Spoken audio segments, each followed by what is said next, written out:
ငါ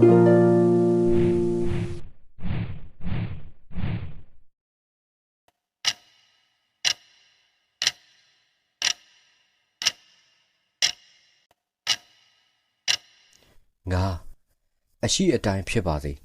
မိမိထိန်ချုံနိုင်စွမ်းမရှိသောအရာများအပေါ်အာယုံမဆိုင်ပါနဲ့ဘာပဲလုံနေတဲ့အလုပ်ပေါ်ရှိသမျှခွန်အားစိုက်ထုတ်ထားပါချီကျူးစရာအကောင်းဆုံးဘဝဖြတ်တန်းနီးလန်းလို့မိမိစိတ်ထဲဖြစ်မိပါတယ်ဒါပေမဲ့ရှေ့ဆက်ရမယ့်သူတဦးအနေနဲ့အောက်ပါအချက်များကိုစိတ်ထဲသိမ်းဆည်းထားဖို့လိုပါတယ်ကဘာကြီးပေါ်မှာမိမိတို့မထိန်ချုံနိုင်တဲ့အရာများရှိပါတယ်ဘယ်ရေးမဆိုကိုဖြစ်စေခြင်းတို့ဖြစ်လာဖို့တနည်းမဟုတ်တနည်းခေါင်းမာနဲ့ကြိုးစားမယ်ကို့မှာရှိသမျှအကုန်ပုံအောပြစ်မယ်လို့စဉ်းစားတတ်တဲ့ဉာဏ်အသင်မှာရှိပါသလားဘလို့ပဲကြိုးစားထိန်းချောင်းလို့မရတဲ့အရာများလည်းရှိနေပါတယ်အရာကိစ္စတစ်ခုအတွက်ရှိသမျှစွမ်းအားအကုန်သုံးတယ်စိတ်ဓာတ်အပြည့်အဝထက်သန်တဲ့ဇွဲနဲ့ကြိုးစားတယ်ဒါပေမဲ့ဘာမှပြောင်းလဲမလာဘူးဘလောက်ပဲကြိုးစား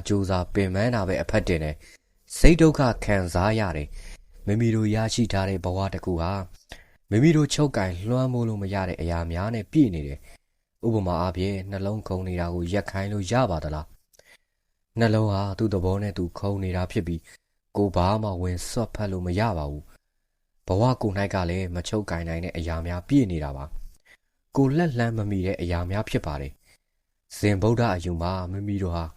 ကိုနှိုက်ထက်ပူတကူးကြီးရဲ့စွမ်းအားတစ်ခုရဲ့လမ်းညွှန်မှုကိုခံနေကြရတယ်လို့ယုံကြည်ကြတာဒါကြောင့်ပါ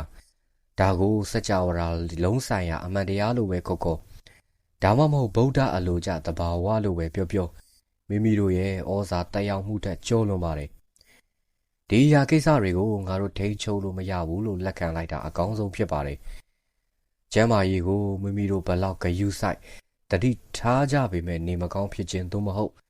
ထိခိုက်ဒဏ်ရာရခြင်းများဖြစ်ကြတာပါပဲတင်ညီးတွားဘူးပါလိမ့်မယ်ငါချမ်းမကြီးငါဒီလောက်ဂယုစိုက်တာတောင်နေမကောင်းဖြစ်ရသေးတယ်ငါဂယုစိုက်တာပေါ်စားလို့ဖြစ်မယ်လို့ဒီလိုညီးတွားတာဟာတင်နေမကောင်းဖြစ်တယ်ဆိုတဲ့လက်တွေ့ဖြစ်ရက်ကိုနာမည်ဖြတ်တာပါပဲဘာမှအတိတ်ပဲမရှိပါဘူးပူဆိုးတာကကိုအပြစ်တင်ခြင်းအပြင်မိမိတို့စဉ်းစားတွေးခေါ်မှုမှာပို့ပြီးတော့အစိုးမြင်လာကြပါတယ်နာမကျန်းဖြစ်တယ်ဆိုတာအတွက်ဂျပန်စာလုံးကဘိုင်အိုကီပါစိတ်ဝိညာဉ်နာကျင်နေတယ်လို့တရုပ်ဖော်တာပါဒါကြောင့်မကျန်းပါတဲ့အခါစိတ်ဝိညာဉ်ဟာအားဆုပ်ယုပ်သွားပြီးရုပ်ပိုင်းဆိုင်ရာအပေါ်အာနိသင်တက်ရောက်တာပါထိခိုက်ဒဏ်ရာရတဲ့အခါမှာလည်းကိုယ်ခန္ဓာအစိတ်အပိုင်းတစ်ခုဟာချို့ယွင်းရပါတယ်ငါအရင်လိုမလှုပ်ရှားနိုင်တော့ဘူးငါကြမှာဘာလို့ဒီလိုလာဖြစ်ရတာလဲကံကြမ္မာကိုချိန်ဆနေလို့ရုပ်ခန္ဓာပြန်ကောင်းမလာပါဘူး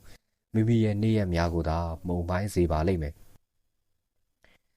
ဒီအပြည့်နှစ်ခုလုံးဟာကိုဘာမှမတတ်နိုင်ဘူးဆိုတာကိုပြသတာပါလက်ခံလိုက်တာကလွဲတခြားရွေးစရာမရှိပါဘူးကိုကြိုးစားအာခံကြည့်ပေမဲ့အဆုံးသတ်မှာတော့လက်ခံယုံသာရှိပါတယ်ဒီလိုဖြစ်မှန်တည်နဲ့ဘာကြောင့်အသာတကြီးလိုက်မလုံနိုင်ရပါသလဲမိမိရဲ့အရှိတရားအပြောင်းအလဲမရှိတဲ့မိမိရဲ့ပဂတိတဒံဖြစ်နေလို့ပါမည်သူမဆိုဖြစ်သွားနိုင်တဲ့ကိစ္စတစ်ခုပါမိမိအလိုအတိုင်းဖြစ်မလာတဲ့ကိစ္စများရှိတယ်လို့လက်ခံလိုက်ရင်ပတ်ဝန်းကျင်မှာနေသွားနိုင်ပါပြီမိမိရဲ့ပဂတိတဒံမပြောင်းလဲတဲ့အရှိအတိုင်းဘာတွေလုံနိုင်တယ်လဲဆိုတာကိုရင်ဆိုင်သွားနိုင်ပါပြီကိုလုံနိုင်စွမ်းမရှိတဲ့အရာများအပေါ်နောက်ပေတော့မှအစွဲအလန့်ထားတော့မှမဟုတ်ပါဘူးကိုလုံနိုင်စွမ်းရှိတဲ့အရာများကိုအကောင်းမြင်စိတ်နဲ့ကောင်းကောင်းလုပ်ကင်သွားတတ်ပါပြီကျမ်းမာရေးတစ်ခုကိုသာဥပမာပေးထားပေမဲ့အမှန်တကယ်တော့အခြေအနေတိုင်းမှာမိမိမစွမ်းနိုင်တဲ့အရာမျိုးစုံရှိနေတာပါဒီကိစ္စများကိုအာယုံထားမဲ့အစားကိုထိန်းချုပ်နိုင်စွမ်းရှိတဲ့အရာကိစ္စများအပေါ်သာအာယုံစိုက်ပါ6မျက်မှန်စိအယောင်ဆိုးထားသောမျက်မှန်ကိုချွတ်ကြည့်ပါဘောင်းသင်းဆက်ဆံရေးနဲ့ပတ်သက်တဲ့တောကတွေကို90%လျော့ပါသွားစေပါလိမ့်မယ်လူပုဂ္ဂိုလ်အချင်းချင်းဆက်ဆံရေးများဟာလုံးဝစိတ်ရှုပ်စရာကောင်းပါတယ်မိမိတို့အပေါ်ဖိစီးနေတဲ့စိုးရိမ်မှုတောကနဲ့ထိတ်လန့်မှုအများစုဟာလူပုဂ္ဂိုလ်ချင်းဆက်ဆံရေးနဲ့ဆက်နွယ်နေတယ်လို့ပြောရင်မှားမယ်မထင်ပါဘူးလုပ်ငန်းဌာနအသက်အဝန်းကြောင်းမိတ်ဆွေသူငယ်ချင်းမိသားစုညီကိုမောင်နှမဆွေမျိုးစသည်ဖြင့်မိမိတို့ရဲ့ပေါင်းတင်ဆက်ဆံရေးမှာအလွှာမျိုးစုံရှိပါတယ်တခါတရံမှာဒီဆက်ဆံရေးများဟာရှုပ်ထွေးလာပြီးစိတ်ကိုမှုန်မှိုင်းစေမဲ့စိတ်တော့ကဗျာပါဒများပေါက်ဖွာလာစေပါတယ် ငါဆရာနဲ့ငါကတော့ဘယ်တော့မှအမြင်မတူဘူးထင်ပါရဲ့ငါအလုပ်ဘယ်လောက်ကြိုးစားလုပ်အလုပ်တွေဖြစ်မြောက်အောင်ငါမလုပ်နိုင်ဘူးလို့မြင်နေတယ်ငါသူ့ကိုနားလဲအောင်ကြိုးစားတာပဲဒါပေမဲ့သူငယ်ချင်းကအာမကိုရပါဘူးဒါပေမဲ့ငါသူငယ်ချင်းကအာမကိုရပါဘူးဘိုးဘခန်းကအမျိုးသမီးကငါ့ကိုအမြဲတမ်းရှောင်ဖယ်နေတယ်လို့ပဲမိမိတို့မှာမကောင်းမြင်စိတ်ဆွဲသွားပြီဆိုတာနဲ့ဒီအမြင်ကိုဖယ်ရှားပစ်ဖို့တိတ်ခတ်သွားတတ်တာကလူတဘာဝပဲလက်တွေမှာလည်းဒီအမြင်ဆွဲဟာသူတို့အတွက်ပိုတော်ဆိုးသွားဖို့ရှိတယ်လို့တင်ပြောမိဖို့များပါတယ်ကိုနဲ့အမြင်မတူတဲ့အလုပ်ရှင်နဲ့တော့မဖြစ်နိုင်တော့ပါဘူးယုံကြည်စိတ်ချလို့မရတဲ့သူငယ်ချင်းရဲ့စိတ်ရင်ကိုတင်မေးခွန်းထုတ်ဆပြုနေပါပြီတင်ကိုရှောင်ဖယ်နေတဲ့တစ်ဖက်ခန်းကအတော်ကြီးကြောင့်စိတ်ဒုက္ခရောက်နေပါပြီမိမိစိတ်မှာဒီလိုမျိုးထက်ခါဖြစ်နေမယ်ဆိုရင်ကိုယ်တိုင်မှာလည်းမကောင်းတဲ့စိတ်တွေဝင်လာနေပါပြီသို့ပေမဲ့ဖြစ်ပြီးခဲ့တဲ့ကိစ္စတွေကိုအစပြန်ကောက်ကြည့်မယ်ဆိုရင်ဘာမဟုတ်တာလေးတွေကအစပြုတ်ခဲ့တယ်ဆိုတာအမြဲတမ်းတွေးရမှာပါအစည်းအဝေးတစ်ခုမှာအလုပ်ရှင်နဲ့အမြင်မတူတာလေးနည်းနည်းဖြစ်ခဲ့မယ်တင်းနဲ့သူနဲ့သဘောတူထားတာတခုကိုသူငယ်ချင်းကမတော်တဆမေ့လျော့သွားခဲ့တယ်တစ်ဖက်ခန်းကအတော်ကြီးကတင့်ကိုနှုတ်ဆက်တာကိုမတုတ်ပြန်မိခဲ့ဘူးဒါတွေအားလုံးဟာစာမဖွဲလောက်တဲ့ကိစ္စတွေပါဖြစ်ရတစ်ခုစီတိုင်းမှာတစ်ဖက်သက်အမြင်တစ်ခုကိုသာထည့်သွင်းစဉ်းစားခဲ့လို့ပါမျက်မှန်စိမ်းတက်ထားတယ်လို့ဆိုတာဒါပါပဲကြိုတင်စိတ်ကူးထားတဲ့အမြင်ရှိနေခြင်းမှာဒီကြိုတင်စိတ်ကူးများဟာတိတ်မကြီးကျယ်ဘူးလို့ထင်ရပေမဲ့စိတ်ထဲမှာအမြင့်တွေဖို့အခွင့်အရေးရလာပြီဆိုရင်တော့ပြဿနာတွေကိုဖန်တီးလာနိုင်ပါပြီဥပမာအားဖြင့်ဒီလိုမျိုးကြုံမှုပါလိမ့်မယ်သင်ဟာလှုပ်ဖို့ကင်ဘက်အတစ်တယောက်နဲ့တွေ့ဖို့ရှိပါတယ်တခြားတစ်ယောက်ထံကသူ့အကြောင်းသတင်းအစအနရထားပါတယ်အိုးဟုတ်တယ်ဆက်ဆံရခက်တယ်လို့နာမည်ကြီးတဲ့သူပေါ့မနေ့ပင်ကြရင်မင်းသူနဲ့တွေ့ရမယ်မဟုတ်လားတတိကြက်ထားပြီတော့ဒါပေမဲ့အစဉ်ပြေခြင်းလည်းပြေသွားမှာပါဒါဟာခြေနဲ့စရာမကောင်းပါဘူးမိမိရဲ့လှုပ်ဖို့ကင်ဘက်အစ်ဟာဆက်ဆံရခက်သူအဖြစ်တစိမ့်ကတ်ခံလိုက်ရပါပြီတွေ့ဆုံကြတဲ့အခါဘလို့ဖြစ်လာမလဲခံမှန်းရလွယ်သွားပါပြီမတွေ့ခင်ကြိုတင်ပြီးတောင်စဉ်းစားထားတဲ့စကားချမ်းမှုကြံရွယ်မှုကြောက်လန့်မှုတွေကြောင့်တစ်ဖက်လူကအမှန်တကယ်မြည်မြလိုက်လျောသည်ဖြစ်စေသူ့ရဲ့စိတ်ရင်အမှန်ကိုသိဖို့လုံးဝမဖြစ်နိုင်တော့ပါဘူးကြိုတွေးထင်ထားမှုအတွေးနဲ့အတွေးရဲ့အစွဲကြောင့်သူနဲ့ဆက်ဆံမှုစိတ်သိမ့်မပါတော့ပဲသူ့ကိုမချေမနှက်ဖြစ်သွားစေပါလိမ့်မယ်ဇင်မာပြောကြတာရှိပါတယ်မျက်မှန်စိမ့်တက်မထားပါနဲ့ကြိုတင်တွေးထင်ထားချက်တသက်အပေါ်အခြေခံပြီးလူတွေကိုမဆုံးဖြတ်ဖို့အလေးအနက်တတိပေးခြင်းပါတခြားလူတွေအပေါ်မိမိရဲ့အကဲဖြတ်ချက်ဟာတည်င်းအချက်အလက်တစ်ခုမကောင်းမြင်တာလေးတစ်ခုဒါမှမဟုတ်သူ့ကိုတွေးချိန်တခဏမှဖြစ်လာတဲ့စိတ်ခံစားမှုစသည်များတသက်အပေါ်အခြေခံမယ်ဆိုရင်အကဲဖြတ်ချက်မှားမှမလွဲပါဘူးပထမဆုံးမိမိရဲ့မျက်မှန်စိမ်းကိုချွတ်လိုက်ပါဆက်လက်ပြီးအောက်ပါစင်ဆိုရိုးကိုစိတ်ထဲရိုက်သွင်းပါအသိရှိသူအလုံးမှာချွင်းချက်မရှိဗုဒ္ဓသဘောတဘာဝရှိကြတယ်ဟုတ်ကဲ့ကျွန်တော်ဒီနေ့ဖတ်ပြပေးမယ့်စာအုပ်လေးကတော့ဘာဖြစ်ဖြစ်စိတ်မညစ်နဲ့ဆိုတဲ့စာအုပ်လေးအပိုင်း2ပဲဖြစ်ပါတယ်ဗုဒ္ဓသဘောတဘာဝဖြစ်တဲ့ရှိရင်ဆွဲစင်ကြယ်ခြင်းပြည့်စုံခြင်းကိုမိမိတို့အားလုံးလက်ခံထိမ့်သိမ့်နိုင်စွမ်းရှိကြတယ်လို့ဆိုလိုတာပါငါကိုယ်တိုင်မြင်ခဲ့ရတာကသူ့ရဲ့တစိတ်တစ်ပိုင်းကိုပဲ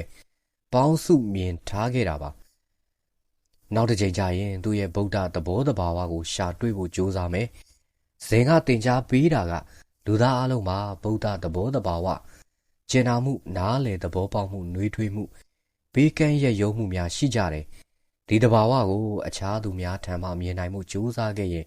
ကိုယ်နှလုံးသားမှာလည်းဒီသဘောတဘာဝရိုက်ခတ်နေတာကိုတွေ့ရလိမ့်မယ်မိမိတို့ရဲ့မျက်မှန်စိမ်းများကိုချွတ်ပြီးတော့ကြည်လင်တဲ့မျက်လုံးနဲ့တခြားသူများကိုကြည့်ခဲ့ရင်ထိုသူများထံမှမျက်စိတမိတ်အတွင်းမှသာတွေ့နိုင်မဲ့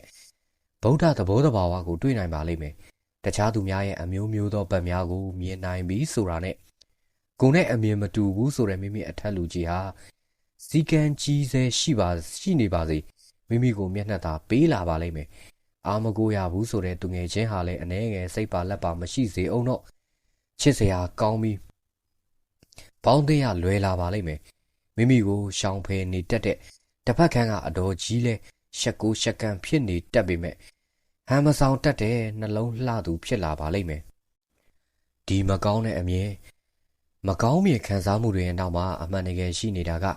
မျက်မှန်စိမ်းတက်ကြည့်နေတဲ့ကိုယ်တိုင်ဆိုတာသိလာလိမ့်မယ်လို့မျှော်လင့်ပါတယ်မျက်မှန်ချွတ်လိုက်တာနဲ့မိမိရဲ့အမြင်တွေဟာအကြီးအကျယ်ပြောင်းလဲသွားတာတွေ့ရပါလိမ့်မယ်တခြားသူများရဲ့ဗုဒ္ဓသဘောတဘာဝကိုတဖြည်းဖြည်းနဲ့ပုံမြင်လာနိုင်ပါလိမ့်မယ်ဒီလိုပွင့်အံကျလာတာနဲ့တပြိုင်နက်တခါကမိမိခံစားခဲ့ရတဲ့မချိခံတာ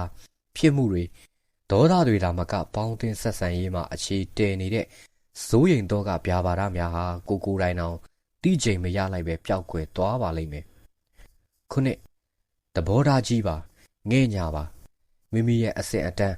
အလွှာမြည်တို့ပင်ရှိစေမြန်လွှဲပေးလိုက်ပါမိမိတို့ဟာအရာဝတ္ထုများကိုမြဲမြံစွာဖတ်တွယ်ထားလေမလိုလားအပ်တဲ့စိုးရိမ်မှုတွေပုံများလေပါပဲဥပမာလူတိုင်းဟာသူ့အလုပ်နေရာမှာယာရုတစ်ခုရှိမယ်သို့မဟုတ်သူ့အတိုင်းအဝန်းမှာအစစ်နေရာတစ်ခုရထားပါမယ်ဘလို့အစစ်မဲ့ဖြစ်ဖြစ်မိမိတို့အတွက်ရောက်ရှိတဲ့နေရာရောက်ရှိနေတဲ့အဆင့်နဲ့လိုက်လျောညီထွေနေတတ်ဖို့အရေးကြီးပါတယ်။တစ်ချိန်တည်းမှာရောက်ရှိနေတဲ့နေရာကိုဖတ်တွယ်ထားတတ်ကြပါတယ်။ဒါကပြဿနာဖြစ်စေပါတယ်။ဥပမာပြောရရင်လူတစ်ယောက်ဟာသူ့အလုပ်မှာ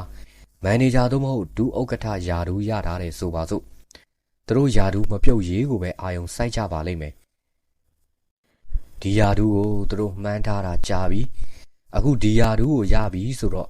ဘာကြီးပဲဖြစ်နေသူတို့ယာဒူးကိုမစွန့်တော့ပါဘူးဒီအပြုတ်အမူမျိုးဟာသူ့အဖွဲ့အစည်းကိုထိခိုက်စေတယ်ဆိုတာပြောစရာမလိုပါဘူးဒီအပြုတ်အမူကြောင့်သူ့လက်အောက်ငယ်သားများရဲ့နေချင်းရေးဖွံ့ဖြိုးတိုးတက်ရေးတို့ကိုထိခိုက်စေမဲ့အကျိုးသက်ရောက်ပြီး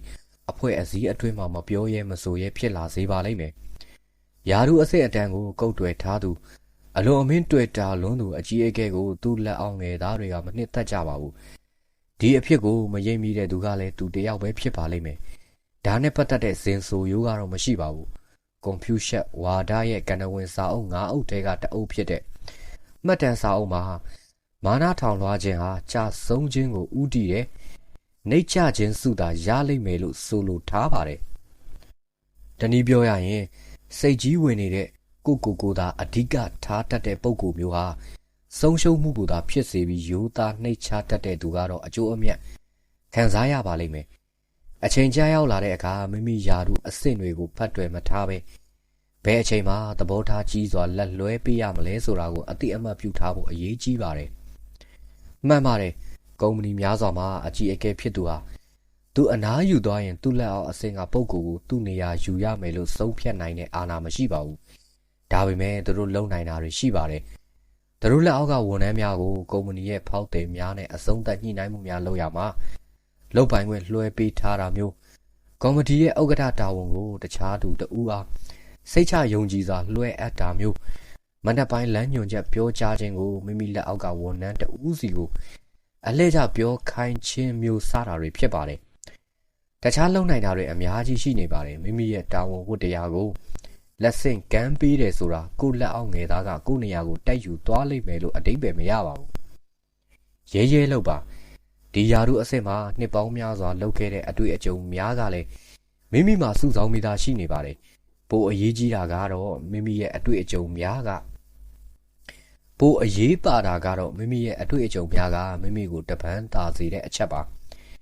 အဖိုးတဲတဲ့လမ်းညွှန်မှုများကိုပေးနိုင်ပါတယ်ပြိုင်ဘက်ကင်းတဲ့အမြင်များကိုမျှဝေနိုင်ပါတယ်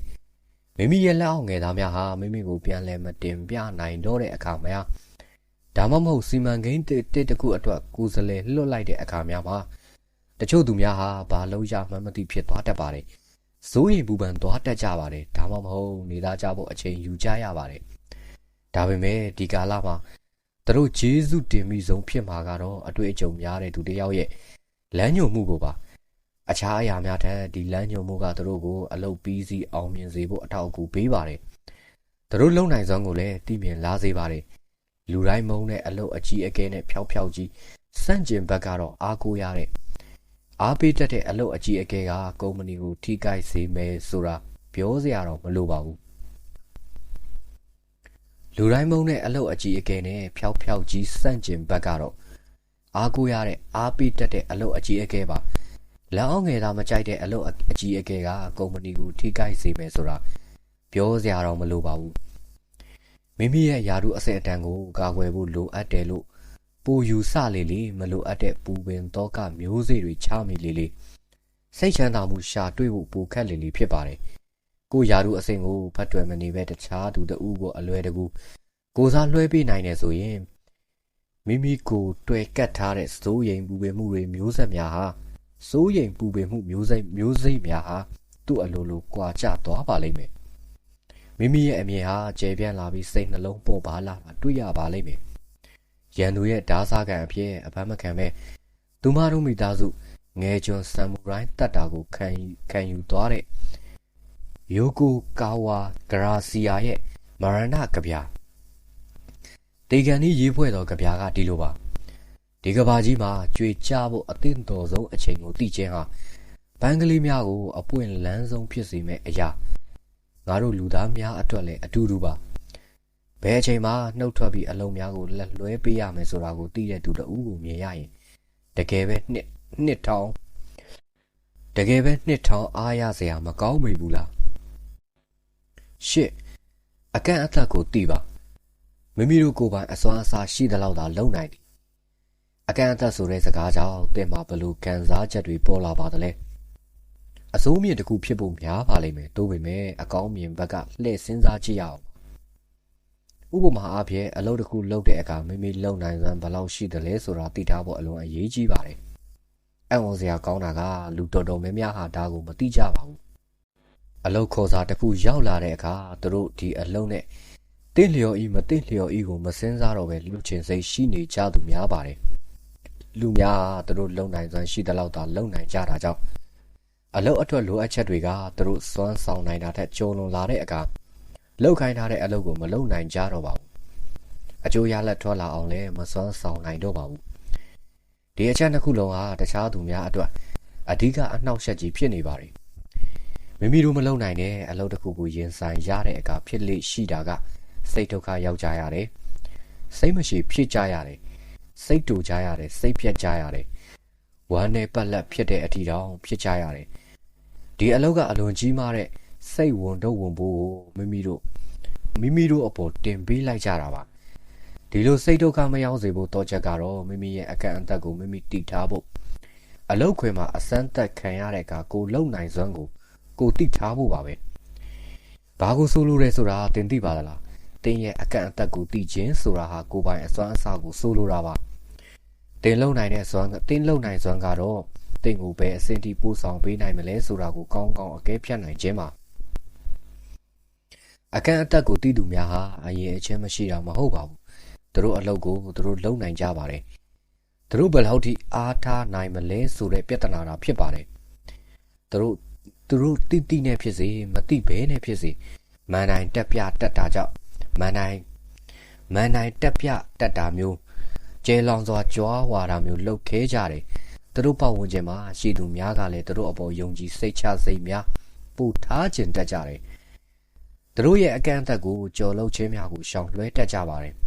အကျိုးဆက်အနေနဲ့ကတော့သူတို့မှမလိုလားအပ်တဲ့စိတ်ဒုက္ခတွေမရှိဘူးကိုယုံကြည်စိတ်ချတဲ့တည်ငြိမ်တဲ့ရုပ်သွင်းရှိကြတယ်မိမိရဲ့အကန့်အသတ်ကိုတည်ခြင်းဟာစိတ်တည်ငြိမ်မှုရစေမဲ့အရေးပါတဲ့နည်းလမ်းတစ်ခုရှာဖွေခြင်းလို့ယူလို့လည်းရပါတယ်သင်တို့ကိုစင်ကြင်စဉ်းစားခိုင်းမဲ့အခြားကိစ္စများလည်းရှိပါသေးတယ်ဒါဟာသင်ရဲ့အကန့်အသတ်ကိုကိုယ်တိုင်ရင်ဆိုင်ရမယ့်နည်းလမ်းတစ်ခုဖြစ်ပါတယ်မိမိရဲ့လုံနိုင်စွမ်းကိုစွန့်စားကြုံလို့မလုပ်ခြင်းဟာတကယ်ပဲအကောင်းဆုံးဖြစ်ပါသလားအကန့်အသတ်ကိုစဉ်းစားတဲ့နည်းလမ်းတစ်ခုပါ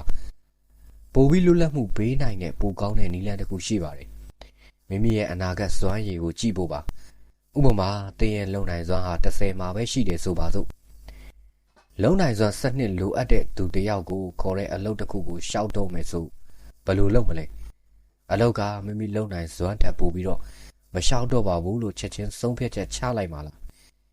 အဲ့ဒီအချိန်ကျရင်မိမိရဲ့လုံနိုင်စွမ်းနဲ့အလုပ်ရဲ့တတ်မှတ်အဆင့်တို့ကြားမှာကွာဟာချက်တိတလာရှိနေမှာမို့ပါသင်ရဲ့လက်ရှိအဆင့်နဲ့ဆိုရင်လည်းအလုပ်ကခက်ခဲနေနိုင်ပါတယ်သုံးနှစ်တိုင်းမိမိကိုမိမိစိန်ခေါ်စမ်းသပ်ခြင်းနဲ့မောင်းနေအားရှိနေမယ်အလုပ်ကြိုးစားခြင်းလုပ်ခြင်းစိတ်ရှိနေမယ်အလုပ်ကြိုးစားလုပ်ခြင်းစိတ်ရှိနေမယ်ဆိုရင်ဒီကွာဟာချက်ကိုကျော်လွှားနိုင်ပါလိမ့်မယ်ဒီအဆင့်အထိတက်လှမ်းနိုင်မှုကြိုးစားသင့်တယ်လို့ယုံကြည်ပါတယ်အကယ်၍အလုပ်လိုအပ်ချက်ကအဆင့်15တို့18တို့ဆိုရင်တော့ တဆယ်တာဖြစ်တဲ့အသင်အတွက်လက်လန်းမမီပါဘူးရအောင်လုပ်နိုင်မှုနီးလန်းလည်းမရှိပါဘူး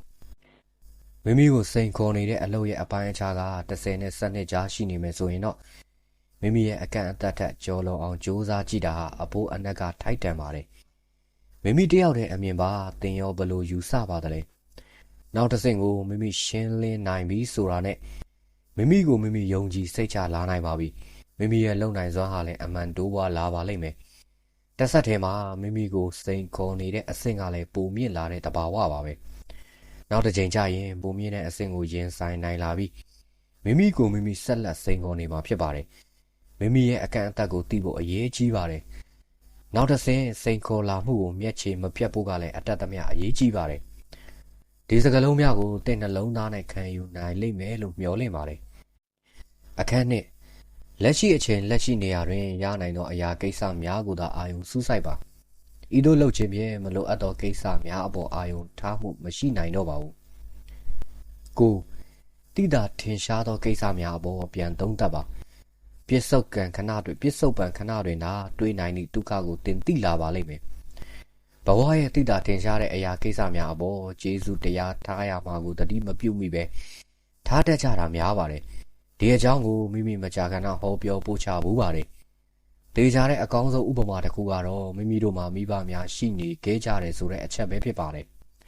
မိမိတို့မှာမိဘများရှိခဲ့ကြတယ်ဆိုတာသိပြီးသားဖြစ်ရပါသူတို့ဟာသူတို့ရဲ့သားသမီးများအတွက်ဘဝကိုမြုပ်နှံခဲ့ကြတယ်သားသမီးများကိုအကာအကွယ်ပေးခဲ့ကြတယ်ဒူတိတ်တစ်မျိုးပေါ်ထင်းတစ်မျိုးထောက်ပံ့ကူညီခဲ့ကြတယ်ဒီလိုမျိုးဖြစ်ရတွေကြောင့်မိမိတို့အလွန်ကံကောင်းခဲ့ကြပါလားလို့ချီးမွမ်းကျေးဇူးတင်ကြတာကတော့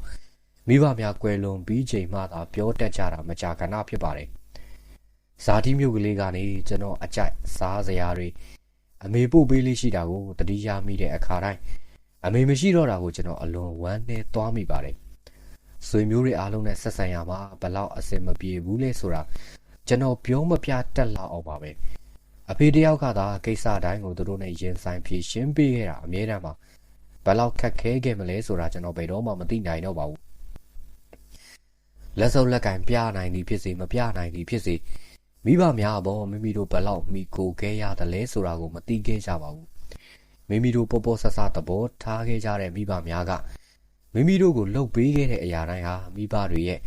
ကြီးမြတ်မှုအတိုင်းအဆကိုတတ်သိပြခဲ့ကြတာပါဆိုတိုစဉ်ဘုံကြီးကျောင်းတစ်ခုရဲ့ကျောင်းတိုင်ဖြစ်သူအေကီယိုမီယာဇာကီကပြောမှုပါတယ်အလုပ်တွေလုပ်ဖို့တင့်တော်တဲ့နီလန်တစ်ခုရှိတယ်တင်းရှောက်ပတ်တဲ့အချိန်တင်းလျှောက်ပတ်တဲ့နေရာမှာလုပ်ဖို့ပါပဲဆရာတော်မီယာဇာကီဟာအသက်တရာပြည့်ပြီးသည့်အချိန်ထိတိုင်အောင်တခြားရဟန်းငယ်များလိုပဲချိုးချံတဲ့အကျင့်ကျင့်သုံးပြီးတရင်သုံးသွားခဲ့ပါတယ်သူပြောစကားကတော့တိတာထင်ရှားနားလေလွယ်တာမိမိသိပါတယ်ဒါပေမဲ့သူဘာကိုဆိုလိုတယ်ဆိုတာကိုဒီလိုယုံကြည်ပါတယ်ဒီတိတာထင်ရှားတဲ့အခြေအနေ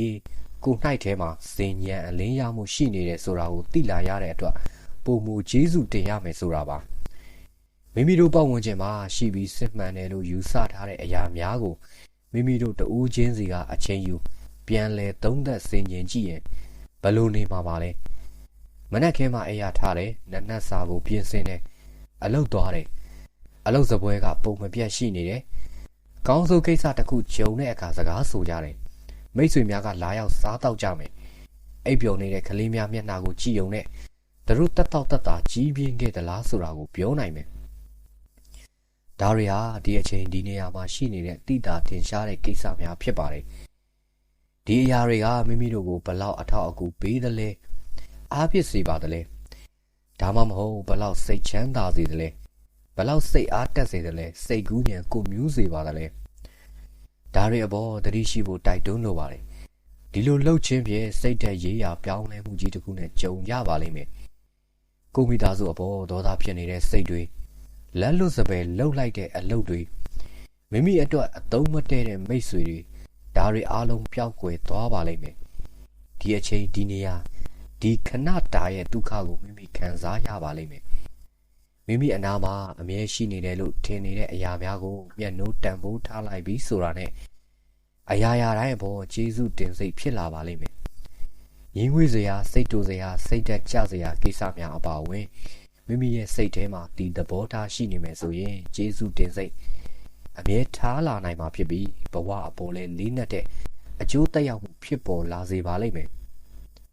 ဟုတ်ကဲ့ကျွန်တော်ဒီနေ့ဖတ်ပြခဲ့တဲ့ဘာဖြစ်ဖြစ်စိတ်မငြင်းတဲ့ဆောင်းအပိုင်းနဲ့ဒီမှာတင်ပြီးဆုံးပါပြီဆက်လက်နားဆင်လို့ပါကကျွန်တော်တို့ရဲ့ channel လေးဖြစ်တဲ့စိုးနေဖို့ channel လေးကို subscribe လုပ်ပြီးတော့ notification လေးနှိပ်ထားပေးဖို့မေတ္တာရက်ခံပါတယ်သဘောကျနှစ်သက်တဲ့ဆိုပါကလည်း like and share လေးလုပ်တော့ပေးဖို့မေတ္တာရက်ခံပါတယ်အားလုံးကောင်းသောနေ့လေးကိုပိုင်ဆိုင်နိုင်ပြီးတော့ဘေးအန္တရာယ်အသွေးသွေးနဲ့ကတ်သုံးမရံမှာအမြန်ဆုံးကြော်လွှားနိုင်ပြီးတော့ငြိမ်းချမ်းသောဘဝမှာအမြန်ဆုံးပြန်လည်နေထိုင်နိုင်ပါစေလို့ဆုမွန်ကောင်းတောင်းပေးလိုက်ပါတယ်ခင်ဗျာ